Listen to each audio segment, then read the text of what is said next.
Good morning, guys. It's Tanya with All Things Dazzle. I hope you're doing well today. I wanted to come on and give you a quick video. I get asked a lot, how do I store my rhinestone templates? And I cut a lot of templates.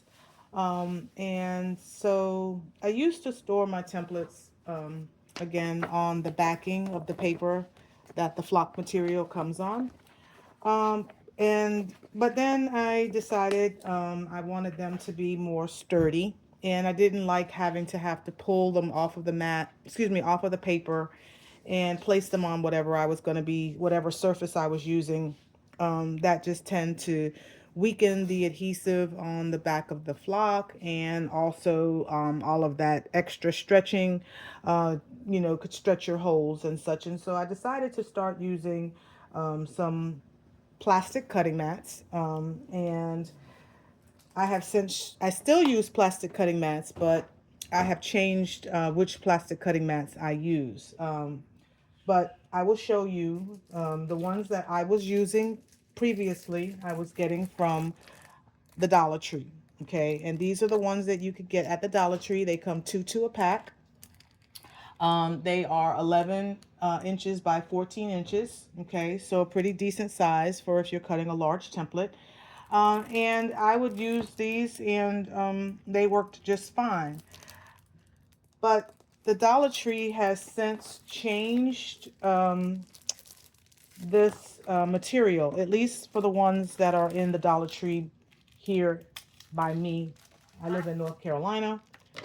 It could be different at the Dollar Tree where you are, but these mats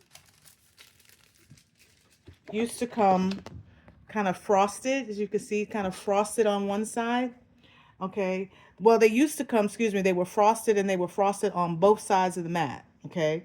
And so that allowed me to be able to store templates on the front as well as templates on the back.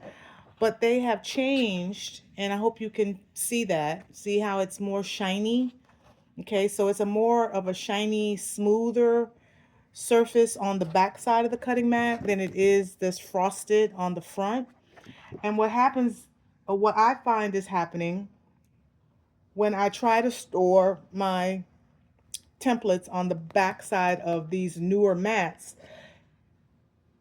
it reacts with the transfer tape, and the transfer tape wants to stick to this material or this shiny side, which makes it much more difficult for me to remove my templates when I pick them up with the transfer tape. So I don't use these anymore. Well, I still use these, but I use them for designs that are one-sided, and I don't need to use the back.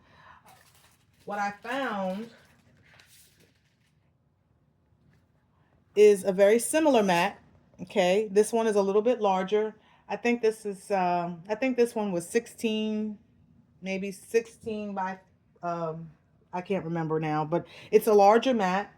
It's larger than the ones that I was getting from the Dollar Tree. So as you can see, I'm going to try to superimpose them over on one another. See how much it's larger, and it comes frosted on both sides. Okay, so now that allows me to be able to utilize both sides of the mat when I'm storing my template. So I will link these. I got them from Amazon. They were 50 in a pack for less than $30. Okay, so this definitely was a great deal. And so I will link the where I got them from on Amazon in the description, so that if you decide that you want to buy them, you can. They also come in a larger size, but I didn't get the larger size, so I don't know whether or not they come two-sided frosted.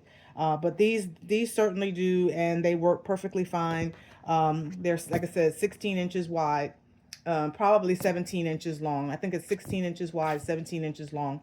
And they work absolutely perfect for any large, oversized template that I might be creating. So I'm just going to show you real quick how I do this. It's very simple. I just take my designs. I have a few of them already weeded here on my template, and I just pull them off of the paper. Okay, and I just lay them onto the plastic, okay, like so. I'll just put them on my plastic, okay. This one happens to be a two-sided design, so I'm going to turn it over, and I'm going to place the second part of the design on the back side. So this way, when I go to search for this particular design, both pieces are together, okay? And then I just cut the plastic mat to size, okay? I leave a little bit of the edge on the bottom, okay? And after I cut them, you have that sharp corner on the edge. You don't want to poke yourself, so I just take my scissor and just round that corner to make it nice and smooth, so when I'm looking for my templates I don't accidentally injure myself on the bottom. And there we go. And so that's how I store my templates. I have quite a few that I've already done, and as you can see, they're nice and straight and smooth, and when I pull them out, I just can lay them down on my table or my surface or whatever I'm working on and go ahead and stone. So I hope that you will use this tip for storing your mats. When I'm done with them, I store them in a file tote with the green hanging file folder things, and I just stuff them in there, and that helps to keep them from bending and getting all out of shape. So I hope you found this useful. I hope you'll try that. If you have any questions, please drop them in the comments. I hope you will like and subscribe to my channel. It will help me to continue to create more content for you. So till the next time, bye.